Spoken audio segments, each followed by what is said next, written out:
இன்னைக்கு காலையில் நம்ம யாருமே எதிர்பார்க்காத ரொம்ப பெரிய ஒரு அதிர்ச்சிகரமான சம்பவம் இந்த T20 வேர்ல்டு கப்பில் இப்போ நடந்திருக்கு அப்படின்னே சொல்லலாம்.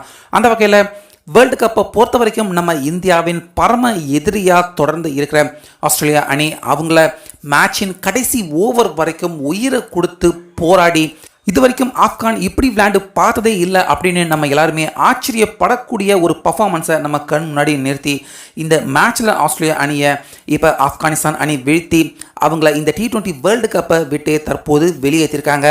அதாவது இந்த மேட்ச்சில் டாஸ் ஜெயிச்ச ஆஸ்திரேலியா அணி ஃபஸ்ட்டு ஆப்கானிஸ்தான் அணி அவங்கள பேட்டிங் பண்ண வச்சுருக்காங்க. இப்படி இருக்க ஓப்பனர்களாக வந்த குர்பாஸ் இப்ராஹிம் 2 பேருமே அபாரமான பேட்டிங்கை வெளிப்படுத்தினாங்க. சில பால் வீணானாலும் கம்மியான ஸ்ட்ரைக் ரேட்டில் விளையாண்டாலும் 2 பேருமே அரை சதம் அடிக்கிற வரைக்கும், அதாவது ஆப்கானிஸ்தான் அணியின் ஸ்கோர் 100 ரன்னை தொடரப்ப ஒரு விக்கெட் கூட இழக்கல, அந்த அளவுக்கு பொறுமையாக விளையாண்டாங்க. இப்படி இருக்க குர்பாஸ் 60, இப்ராஹிம் 51 ரன்ல அவுட் ஆக அவங்க எதிர்பார்த்தது போலவே அடுத்தடுத்து வந்த பேட்ஸ்மேன்கள் யாருமே சொல்லிக்கிற மாதிரி விளையாடல. இதனால ஒரு மாதிரி போராடி 20 ஓவருக்கு 148 ரன்கள் மட்டுமே ஆப்கானிஸ்தான் அணி எடுக்க முடிஞ்சது.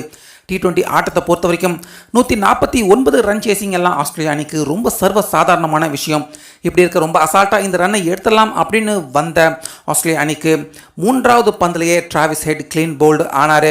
பின்னாடியே டேவிட் வார்னர் அவரும் 3 ரன்னுக்கே அவுட் ஆக, அடுத்ததாக மிச்சல் மார்ஸ் கேப்டன் அவரும் 12 ரன், அடுத்ததாக ஸ்ட்ரைனிக்ஸ் 11, இப்படி அடுத்தடுத்து விக்கெட்டுகள் இழந்து ஆப்கானிஸ்தான் அணி மேட்ச்சில் கம்பேக் கொடுக்குறப்ப மேக்ஸ்வெல் பார்த்தீங்கன்னா அவர் மீண்டும் இதுக்கு முன்னாடி 50 ஓவர் உலகக்கோப்பையில் எப்படி அவுட் ஆகாமல் விளையாண்டாரோ அதே மாதிரியான ஒரு பர்ஃபார்மன்ஸ் இன்றைக்கும் வெளிப்படுத்தினார். அந்த வகையில் ஆப்கானிஸ்தான் கஷ்டப்பட்டு அவங்க ப்ரெஷர் போட்டால் அதை ரிலீஸ் பண்ணுற மாதிரி தான் மேக்ஸ்வெல் பேட்டிங் பண்ணிக்கிட்டு இருந்தார்.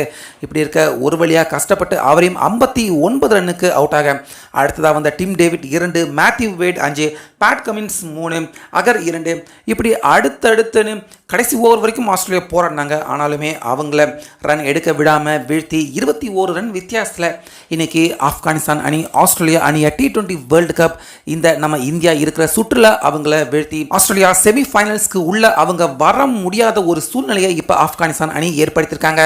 அதே போல் இந்த வெற்றியால் ஆப்கானிஸ்தான் அணி அடுத்த ஆட்டம் அவங்க பங்களாதேஷ் அணியை வீழ்த்தினாங்கன்னா கண்டிப்பாக ஆஸ்திரேலியா அணியை கீழே தள்ளி விட்டு ஆப்கானிஸ்தான் அணி அவங்க செமிஃபைனல்ஸ்க்கு உள்ள வரத்துக்கான வாய்ப்பு தற்போது சற்றே அதிகரிச்சிருக்கு. ஸோ இந்த விஷயம் நம்ம இந்தியாவுக்கு ரொம்ப பெரிய ஒரு குட் நியூஸ் அப்படின்னே சொல்லலாம். ஏன்னா தொடர்ந்து ஆஸ்திரேலியா அணி அவங்க செமிஃபைனல்ஸ்க்கு உள்ள வந்துட்டாங்க அப்படின்னா கண்டிப்பாக பயங்கரமாக விளையாடுவாங்க. அவங்கள தோக்கடிச்சு கப்பு ஜெயிக்கிறது கஷ்டம். அந்த வகையில் ஆப்கானிஸ்தான் அணி இப்போ ஆஸ்திரேலியா அணியை வீழ்த்திருக்கிறது ஆஸ்திரேலியா அணியின் செமிஃபைனல் வாய்ப்பை கணிசமாக குறைச்சிருக்கு. இது கண்டிப்பாக நம்ம இந்திய அணிக்கு மட்டும் கிடையாது, இந்த T20 வேர்ல்டு கப்பில் விளையாடுற எல்லா அணிகளுக்குமே ஆஸ்திரேலியா அணி செமிஃபைனல்ஸ்க்கு உள்ள அவங்க வராமல் போகிறது ரொம்ப பெரிய ஒரு குட் நியூஸ் அப்படின்னு தான் சொல்லலாம்.